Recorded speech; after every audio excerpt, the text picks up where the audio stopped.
In January, when we launched the 21st Century Government Initiative, we had a summit of prime ministers. And we felt, we decided to have the summit because we know that 21st century government requires a champion at the highest level of government, right? I may speak a little more to that later on. But we needed the prime ministers to hear, to get that message. And the response was quite surprising. There were a couple of heads of government who said, we understand now, right? And we have had, here in St. Kitts and Nevis is a great example, There is that understanding that we need to move to 21st century government, and I'm seeing all the signs are there. The work is being done to get you to that point.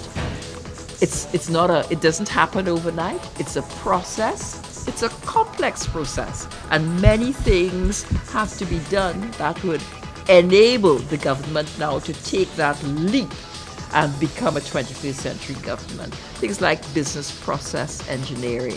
Now you have all of this wonderful technology available to you. How do you leverage it? And you have to be prepared to discard some of those systems that were optimized for a paper environment. Look at the technology and see how you could leverage its full potential to deliver the services that are required. Yes?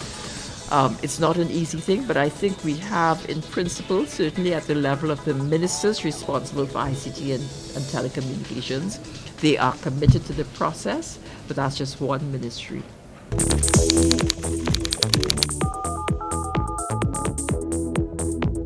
They have to be, because right now, and I'm just talking very, very generally about what we see across the region. You have these silos headed by ministers, and there's interministerial rivalry, whether friendly or everybody wants to do. You want to show that you're doing stuff, and you understand what I mean. So that I'm not saying this is hard and fast, but generally that is the way it has to be, because who else is going to say to the ministers, this is the program, everybody has to comply with this, but the Prime Minister. Yes, I can't go to my colleague minister and say, you have to do this. You're asking for trouble. Yes, so you understand what I'm saying. You need somebody at the top, of the very top. Or if not, he has to say those things. And even if he isn't involved, he has to have somebody who is seen to be speaking on his behalf at that level, who the ministers will respond to. Yes? You understand what I'm saying? So and different countries, we're dealing with different cultures, different ways of how the ministers interact. But I'm just giving a sort of rule of thumb in terms of how this should work out.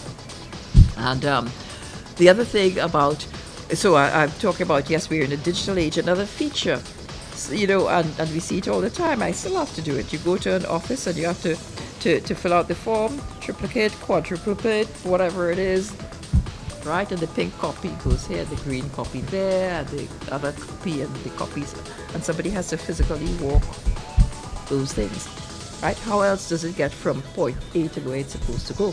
Somebody has to walk that. That's time. That's time. And if there isn't, when it gets to the desk, if the person is there on a leave of absence, it may stay there. Right? Think for a moment. So I go to a government office, I give them my identifier, I say whatever has to be done. I don't have to give my mother's maiden name, my father's name, my education, because all of that is already there at the time I registered, right? And all of my information is there.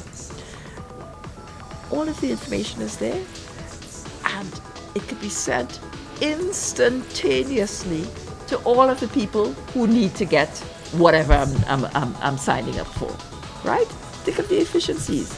And then when you go into, once you develop your processes properly, you may not, it doesn't, maybe it doesn't need, it could be processed automatically, right? So you don't need a human intervention, right?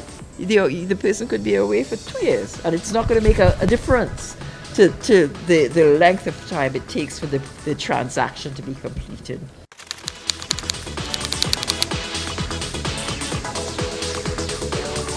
It is explaining the technology in the context of what needs to be done for our survival, for our development, yes? And the language is very important. I'm not going to talk to the Prime Minister about bits and bytes and routers and this and that. We're going to speak in terms of national development, right? Financial security, yes? Those are the things that would be of concern to the Prime Minister. So the language has to be couched in those terms. And also, to the extent that you could use examples of countries that have been transformed, is also very important. And that's why at the summit that we had in January, we had representatives of Estonia. Estonia is a remarkable place in terms of the use of technology. You could be an e-citizen of Estonia. It's very, very technologically savvy country, and they have really distinguished themselves on the international stage. And less than 100 years ago, they were in the backwaters of nowhere, right? And their population is a 1.3 million people in their population. It's not that big. So if they could do it, why can't we?